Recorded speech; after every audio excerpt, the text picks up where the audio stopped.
വൈജയന്തി എന്ന തന്റെ കാമുകിയുടെ നിരപരാധിത്വം അലീന സ്റ്റാലിക്ക് മുമ്പിൽ തെളിയിക്കുന്ന ഒരു അടിപൊളി എപ്പിസോഡിന്റെ സ്റ്റോറിയാണ് ഇന്ന് പറയാനായിട്ട് പോകുന്നത്. അങ്ങനെ അലീന ഒരു ദിവസം സ്റ്റാലിയോട് ചോദിക്കും, പപ്പ, ഞാനൊരു കാര്യം ചോദിക്കട്ടെ? ചോദിക്കി. പാപ്പ എവിടെയായിരുന്നു കഴിഞ്ഞ 23 വർഷക്കാലം? അമ്മ ഒരു കുഞ്ഞിനെ പ്രസവിക്കുമെന്ന് പപ്പയ്ക്ക് അറിയാമായിരുന്നില്ലേ? അത് പപ്പയുടെ കുട്ടിയാണെന്നും പപ്പയ്ക്ക് അറിയാമായിരുന്നു. അത് പപ്പയുടെ കുട്ടിയാണെന്നും പപ്പയ്ക്ക് അറിയാമായിരുന്നു. എന്നിട്ടും പപ്പ അന്വേഷിച്ചോ അമ്മ അതിനെ പ്രസവിച്ചോ എന്ന്? അത് ജീവിച്ചിരിപ്പുണ്ടോ, എവിടെയാണ് ആ കുഞ്ഞ് എന്ന് പപ്പ ഒരു വട്ടെങ്കിലും അന്വേഷിച്ചോ എന്ന് അലീന ചോദിക്കുമ്പോ സ്റ്റാലി ആ ചോദ്യത്തിന് മുമ്പിൽ ആകെ പതറി പോവാണ്. അവള് വെറുതെ ചോദിച്ചതാവുമോ അവളുടെ കണ്ണിൽ ഉത്തരം തേടുന്നത് അയാൾ കണ്ടു. ഒരു ദീർഘശ്വാസം എടുത്ത ശേഷം അയാൾ പറഞ്ഞു, നീ ജീവിച്ചിരിപ്പുണ്ടെന്ന് എനിക്ക് അറിയില്ലായിരുന്നു. ബാലേന്ദ്രമേനോൻ വന്ന് നിന്നെ പറ്റി എന്നോട് പറയുന്നത് വരെ പപ്പ എന്തുകൊണ്ട് അന്വേഷിച്ചില്ല? അമ്മ എല്ലാവരും ചേർന്ന് പറഞ്ഞു വിശ്വസിപ്പിച്ചു. ഓപ്പറേഷൻ നടത്തി കുഞ്ഞിനെ പുറത്തെടുക്കുമ്പോ കുഞ്ഞ് മരിച്ചെന്ന് എല്ലാവരും ചേർന്ന് അമ്മയോട് കള്ളം പറഞ്ഞു. അപ്പൊ സ്റ്റാലി ചോദിക്കും, അതൊക്കെ നിനക്ക് എങ്ങനെ അറിയാം? അത് പിന്നെ പപ്പ, ബ്രിജിത മാമി എന്നോട് എല്ലാം പറഞ്ഞിട്ടുണ്ടായിരുന്നു. ഞാൻ ജീവനോടെയുള്ളത് എന്നെ പ്രസവിച്ച അമ്മയ്ക്ക് ഇതുവരെയായിട്ടും അറിയില്ലെന്ന്. അറിഞ്ഞു കഴിഞ്ഞാൽ അമ്മയുടെ ജീവിതം തകർന്നു പോകും. പിന്നെ മനുവേട്ടനിൽ നിന്ന് ഞാൻ ചില കാര്യങ്ങളൊക്കെ അറിഞ്ഞു. അച്ഛൻ മനുവേട്ടനോട് പറഞ്ഞ ചില കാര്യങ്ങളൊക്കെ രോഹിത് എന്നോട് പറഞ്ഞു.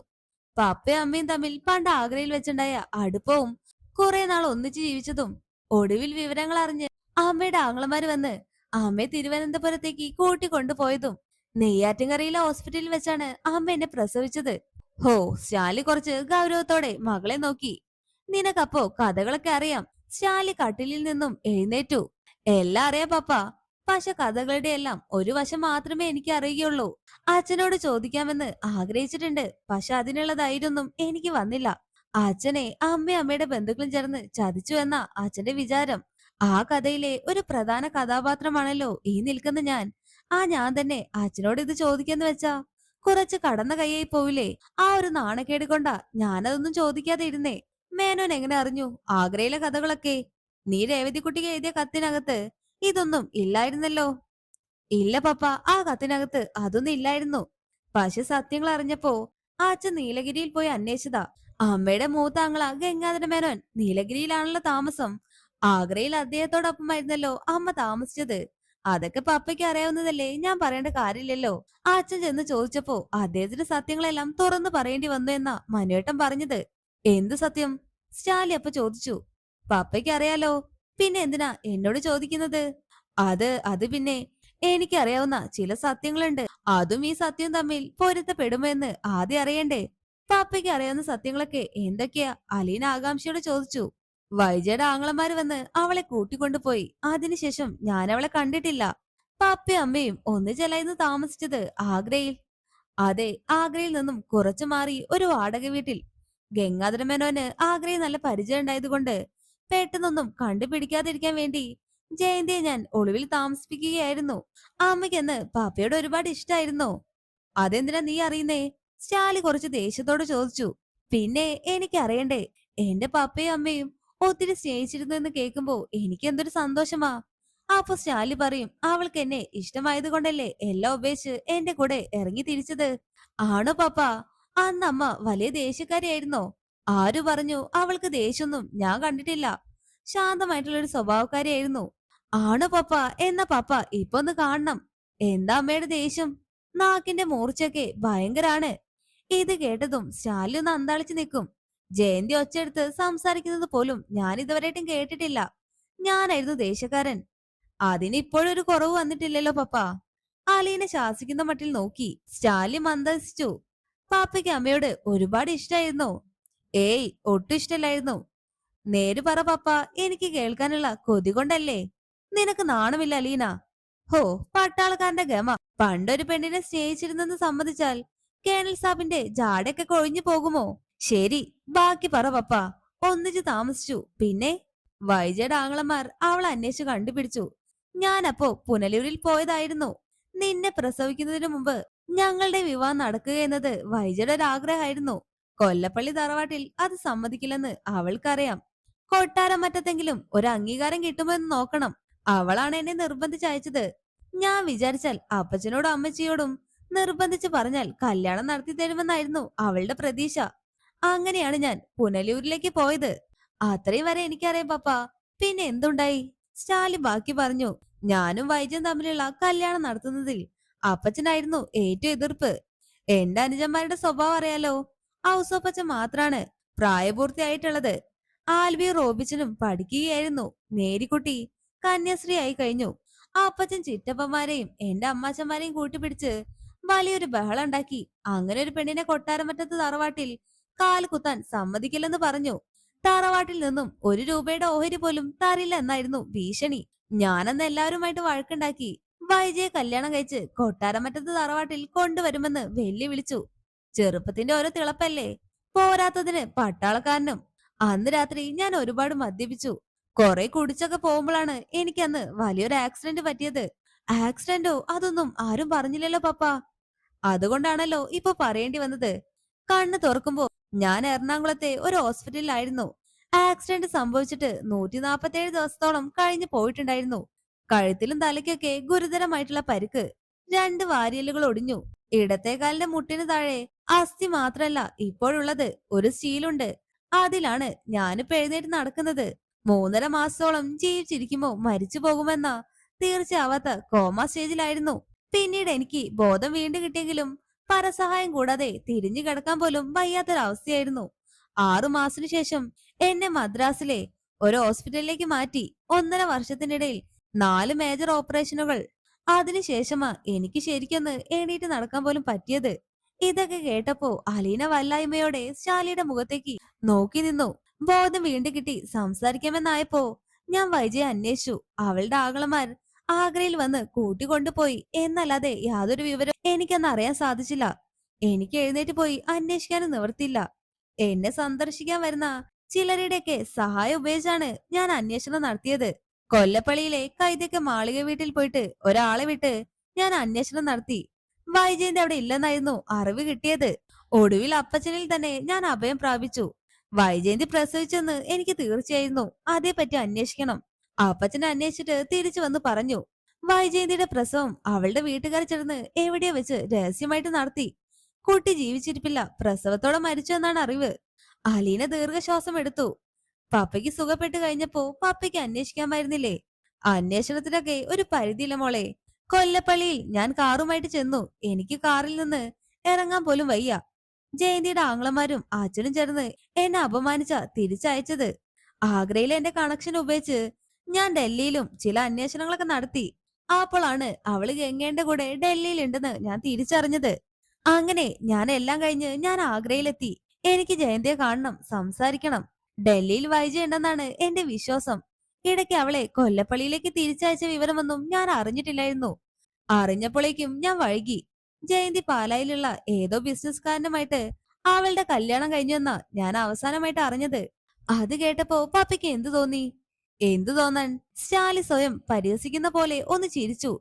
എന്നോട് തന്നെ ഒരു തരം വെറുപ്പായിരുന്നു. അന്ന് ജയന്തിയോടും ആ കുടുംബക്കാരോടും വല്ലാത്ത പകയും വിദ്വേഷം എനിക്ക് തോന്നി. പിന്നെ ഞാനും മറന്നു. വൈജയുടെ ബന്ധുക്കൾ വന്ന് ബ്രെയിൻ വാഷ് ചെയ്ത് കഴിഞ്ഞാൽ തീരാവുന്നതേ ഉള്ളൂ അവളുടെയൊക്കെ പ്രണയം. ചിലപ്പോ അവര് ഭീഷണിപ്പെടുത്തിയിട്ടുണ്ടാകും. പലതും പറഞ്ഞ് അവളുടെ മനസ്സ് മാറ്റിയിട്ടുണ്ടാകും. എന്നാലും സംഭവിച്ചതെല്ലാം മറച്ചുവെച്ച് വേറൊരുത്തന് താലി കെട്ടാൻ അവൾ കഴുത്ത് കാട്ടി കൊടുത്തു. സ്റ്റാലി ദേഷ്യത്തോടെ അതൊക്കെ ആലോചിച്ചു നിന്നു. അല്പം കഴിഞ്ഞ് അലീന അയാളുടെ അടുത്തേക്ക് പോയി. അപ്പൊ സ്റ്റാലി പറയുന്നുണ്ട്, ഇപ്പോൾ ഇതെല്ലാം എനിക്കൊരു പഴഞ്ചൊല്ല് മാത്രാണ്. അപ്പോൾ അലീന പറയും, ഞാൻ ആ കഥയിലെ ഒരു കഥാപാത്രമായിരുന്നെന്ന് എനിക്ക് വിശ്വസിക്കാൻ പോലും പറ്റുന്നില്ല. ആ ഒരു പഴങ്കഥയിൽ നിന്നല്ലേ പപ്പ ഞാൻ ഉണ്ടായത്. അങ്ങനെയല്ലേ ഞാൻ ഇവിടെ വന്നത് എന്നവൾ പറയുമ്പോ അതൊരു അത്ഭുതം, മിറാക്കിൾ എന്നൊക്കെ പറയാം. പപ്പ, ഇനി ഇതിന്റെ മറുവശം ഞാൻ പറയാം. ഇനി പറഞ്ഞിട്ട് എന്ത് ഫലം? പപ്പ അറിഞ്ഞിരിക്കേണ്ട ചില സംഗതികളുണ്ട്. അതിലൊന്ന്, അമ്മയുടെ ആങ്ങളമാര് വന്ന് ആഗ്രയിൽ നിന്നും അമ്മയെ കൂട്ടിക്കൊണ്ടുപോയിട്ട് അവരമ്മയെ ബ്രെയിൻ വാഷ് ചെയ്യാൻ നോക്കിയിട്ടും അമ്മ പപ്പയെ തള്ളിക്കളയാനോ ഉപേക്ഷിക്കാനോ തയ്യാറായിട്ടില്ല. രണ്ടാമത്തെ കാര്യം, പപ്പയുമായിട്ടുള്ള വിവാഹം നടത്തി കൊടുക്കുമെന്നും അതിൽ വാക്ക് കൊടുത്ത് അമ്മയെ വിശ്വസിപ്പിച്ച് അവരമ്മയെ തിരുവനന്തപുരത്തെ രാവുണ്ണി മേനോന്റെ വീട്ടിലെത്തിച്ചു. എന്നിട്ട് അമ്മയെ അവരവിടെ താമസിപ്പിച്ചു. പപ്പയുടെ വീട്ടുകാരും അമ്മയുടെ വീട്ടുകാരും കൂടി ഒത്തുകളിച്ച് പപ്പയ്ക്ക് വേറെ കല്യാണം നിശ്ചയിച്ചെന്ന് വരുത്തി തീർത്തു. അത് അമ്മയെ പറഞ്ഞ് വിശ്വസിപ്പിച്ചു. പ്രസവശേഷം ഹോസ്പിറ്റലിൽ നിന്ന് ഇറങ്ങിയ അമ്മയെ പപ്പയുടെ വിവാഹക്ഷണക്കത്ത് കാട്ടി പാപ്പയുടെ കല്യാണം കഴിഞ്ഞു എന്ന് അമ്മയുടെ മുമ്പിൽ അവരെല്ലാം വരുത്തി തീർത്തു. പാപ്പ ആ സമയത്ത് ആക്സിഡന്റ് പറ്റി ഹോസ്പിറ്റലിൽ കിടക്കായിരുന്നെന്ന് അമ്മയ്ക്ക് അറിയില്ലല്ലോ. കാത്തിരുന്ന് പ്രസവിച്ച കുട്ടി അതും മരിച്ചുപോയി. സ്നേഹിച്ച് വിശ്വസിച്ചാള് വേറെ വിവാഹം കഴിച്ചു. ആ രണ്ട് സംഭവങ്ങൾ അമ്മയുടെ മനസ്സിലുണ്ടാക്കിയ ഷോക്ക് ഇപ്പോൾ മാറിയിട്ടുണ്ടെന്ന് എനിക്ക് വിശ്വസിക്കാൻ പറ്റുന്നില്ല പപ്പ. അമ്മയ്ക്ക് ഒരിക്കലും അതിൽ നിന്ന് ഒരു മോചനം കിട്ടുമെന്ന് എനിക്ക് തോന്നുന്നില്ല. വാക്ക് പറഞ്ഞ ആങ്ങളമാരെ ചതിക്കുമെന്ന് അമ്മയ്ക്ക് അറിയില്ലല്ലോ. അവര് പറഞ്ഞത് കള്ളത്തരമാണെങ്കിൽ കൂടി പാപ്പ അമ്മയെക്കുറിച്ച് അന്വേഷിക്കാതിരിക്കില്ലല്ലോ എന്ന് അമ്മ കരുതി കാണും. അത് മാത്രല്ല, അന്ന് മൊബൈൽ ഫോൺ ഇല്ല, മറ്റ് അന്വേഷണ സൗകര്യങ്ങളും ഇല്ല. കത്തുകൾ കൊണ്ടല്ലായിരുന്നോ അന്നൊക്കെ വിവരങ്ങൾ കൈമാറാറുള്ളത്. ഈ ഒരു കേസിൽ അമ്മയെ കുറ്റം പറയാൻ തീർത്തും പറ്റില്ല പപ്പ. പപ്പയുടെ ഭാഗത്തുണ്ട് തെറ്റ്. പാപ്പ അന്ന് തന്നെ അമ്മയെ കണ്ട് സംസാരിക്കേണ്ടതായിരുന്നു എന്നൊക്കെ പറയുമ്പോ ശാലാകെ അന്താളിച്ചുകൊണ്ട് അവിടെ തലയാട്ടും. ഇതൊക്കെ അറിഞ്ഞിട്ടാണോ അലീന നീ ഇവിടെ വന്നത്? അല്ല പപ്പ, ഇവിടെ വന്ന ശേഷം പലപ്പോഴായിട്ട് അറിഞ്ഞ കാര്യങ്ങളാണ്. ഒന്നുകിൽ മനുവേട്ടൻ പറയും, അല്ലെങ്കിൽ രോഹിത്ത്.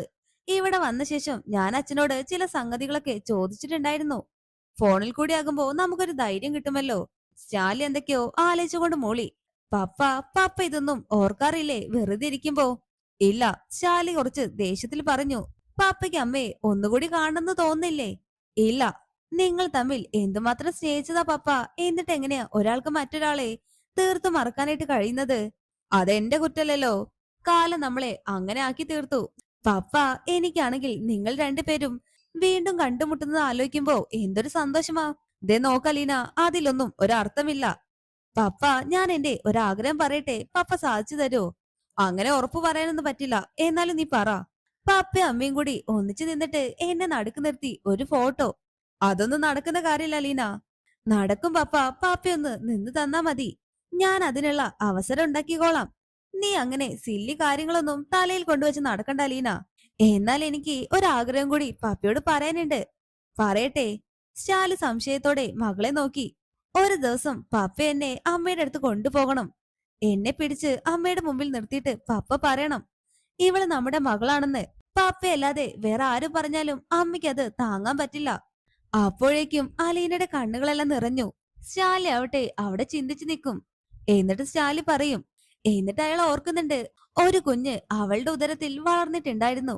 ആ കുഞ്ഞാണ് ഇന്ന് തന്റെ മുമ്പിൽ ഒരു അപേക്ഷ വെച്ചത് എന്ന് സ്റ്റാലി ചിന്തിച്ചു നിൽക്കുമ്പോ അലീന ചോദിക്കും, പപ്പ തന്നെ അമ്മയോട് പറയണം ഇവള് നമ്മുടെ മോളാണെന്ന്. എന്ന് അലീന പറയുമ്പോ സ്റ്റാലി അവിടെ നിസ്സഹാനായിട്ട് ഒന്നും മിണ്ടാതെ തന്റെ റൂമിലേക്ക് പോകും. എന്നിട്ട് അയാൾ കിടക്കുന്നുണ്ടെങ്കിലും രാത്രി ഒരുപാട് നേരായിട്ടും അയാൾക്ക് ഉറക്കം കിട്ടുന്നില്ല. അലീന പറഞ്ഞതെല്ലാം സത്യമാണോ? എല്ലാവരും ചേർന്ന് വൈജയന്തി ചതിക്കുമായിരുന്നോ? താൻ ഇതുവരെ കരുതിയതെല്ലാം തെറ്റായിരുന്നുവോ? അലീന പറഞ്ഞത് അയാൾ ഓർത്തു.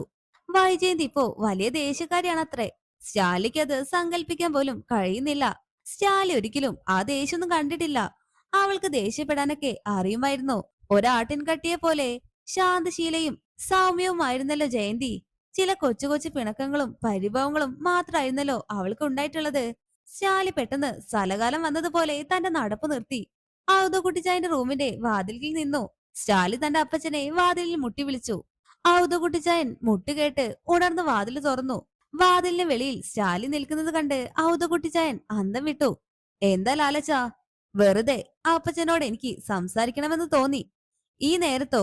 ഔദകുട്ടിച്ചായൻ അമ്പരപ്പിൽ മേശപ്പുറത്തെ ക്ലോക്കിലേക്ക് നോക്കി. 1:30 കഴിഞ്ഞിരിക്കുന്നു. നീ ഇതുവരെയിട്ടും ഉറങ്ങിയില്ലേ? ഇല്ല. ശാലി അകത്തേക്ക് കയറി ചെന്നു. നിനക്ക് എന്നാ പറ്റി ലാലച്ചാ? ഓരോന്നാലോചിച്ച് കിടന്നപ്പോ ഉറക്കം വന്നില്ല. അപ്പച്ചനോട് ചില കാര്യങ്ങളൊക്കെ ചോദിക്കാനുണ്ട്. നാളെ പറഞ്ഞാ പോരെ? പോരാ. നിനക്ക് ഉറക്കം വരുന്നില്ലെന്ന് വെച്ച് ബാക്കിയുള്ളവർക്ക് കിടക്കേണ്ട ലാലച്ചാ. കുട്ടിച്ചായൻ 2-3 തവണ കോട്ടുവായി ഇട്ടു.